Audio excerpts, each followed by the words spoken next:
Mais bon, c'est quand même très intéressant de vous entendre sur ces sujets. On est en train de parler d'une ingérence des renseignements français. Il faut vraiment profiter de entre guillemets «de vous avoir». Une dernière question, qui sera un peu la conclusion.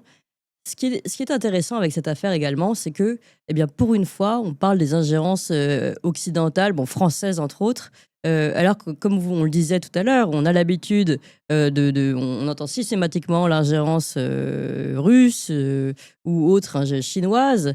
On est moins habitué à entendre, critiquer nos propres ingérences et voilà, peut-être, si vous pouvez nous rappeler que oui, il ne faut pas être naïf, évidemment qu'il y a des ingérences, bon, américaines évidemment, mais il faut le rappeler et ça nous permet aussi de nous replonger dans le bain de la réalité. Disons que les ingérences, elles sont permanentes. D'ailleurs, la plupart, quand on vous parle de cyberattaques et de choses comme ça, quand vous faites l'analyse, et que vous regardez l'analyse qui a été faite par des services compétents, pas Viginum et cetera, qui Mmh. sont, finalement des perroquets, qui répètent un petit peu ce qu'a dit Le Monde, Libération et autres. Quand vous regardez les choses, vous apercevez que pratiquement toutes les cyberattaques qui ont été menées en Europe ont été non pas par la Russie, mais ont été par l'Ukraine ou enfin par des Ukrainiens, disons ça comme ça plus exactement, des Polonais ou des pays de l'Est, ou des pays, baltiques.